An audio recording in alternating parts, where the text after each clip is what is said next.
کیا 27 رجب کو معراج النبی صلی اللہ علیہ وآلہ وسلم کا واقعہ ہونا ثابت ہے یا پھر یہ ڈیٹ خود بخود مشہور ہو چکی ہے؟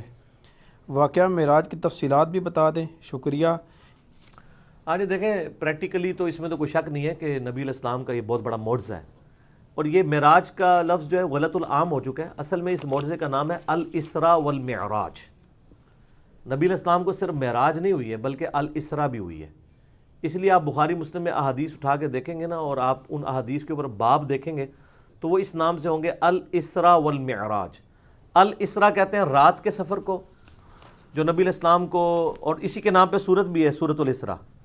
15ویں پارے کی جو سورت ہے پہلی، سٹارٹ ہی اسے ہوتا ہے سبحان الذی اسریٰ بعبدہ لیلا من المسجد الحرام الی المسجد الاقصی الذی بارکنا حولہ لنریہ من آیاتنا، کہ پاک ہے وہ ہستی جو اپنے بندے کو راتوں رات لے گئی بیت اللہ سے بیت المقدس کی طرف۔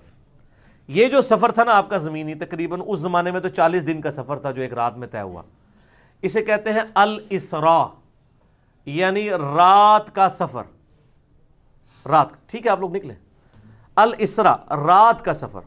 اور دوسرا ہے المعراج، جو بیت المقدس سے 7 آسمانوں کا جو سفر طے کروایا، بیت اللہ یعنی بیت المقدس سے لے کر سدرۃ المنتہا تک، وہ کہلاتا ہے المعراج۔ المعراج یعنی آپ کا عروج، بلندی کا سفر۔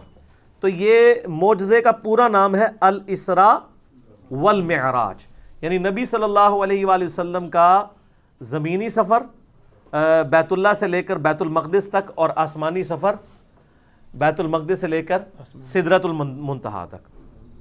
تو یہ معجزہ باقی رہا اس کا رجب کے مہینے میں ہونا، اس کے بارے میں تو کوئی ثبوت نہیں ہے کہ یہ کس مہینے میں ہوا، البتہ بخاری مسلم میں درجنوں احادیث موجود ہیں اس معجزے کے اوپر، ڈیٹس کوئی نہیں آئی ہیں۔ تو یہ بال کوئی انہوں نے خود جوڑ جاڑ کے کر لیا ہوا ہے، چلو وہ تو ہمیں اس سے کوئی اختلاف نہیں ہے، اور اگر کوئی جلسے بھی کرتا ہے کوئی اختلاف نہیں ہے، اس جلسے میں کہانیاں نہ بیان کریں، قرآن و سنت سے آپ جو معراج کا واقعہ ہے وہ بیان کریں۔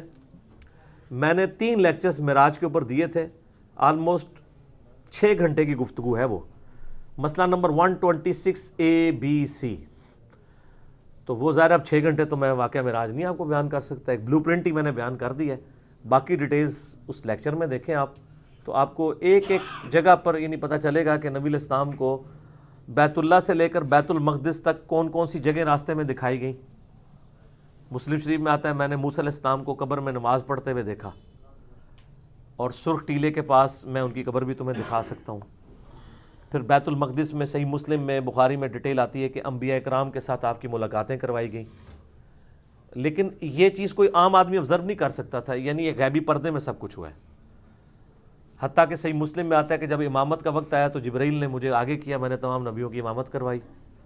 پھر وہاں سے میں پہلے آسمان پہ حضرت آدم علیہ السلام سے ملاقات ہوئی، پھر اس طریقے سے آگے کرتے کرتے مختلف آسمانوں پہ مختلف پیغمبروں سے ملاقاتیں ہوئیں، جنت بھی دکھائی اللہ تعالیٰ نے، جہنم بھی دکھائی، اپنے امتیوں کے عذابات بھی مجھے وقت میں گزار کے پہلے دکھا دیے گئے، بڑی ڈیٹیلز ہیں۔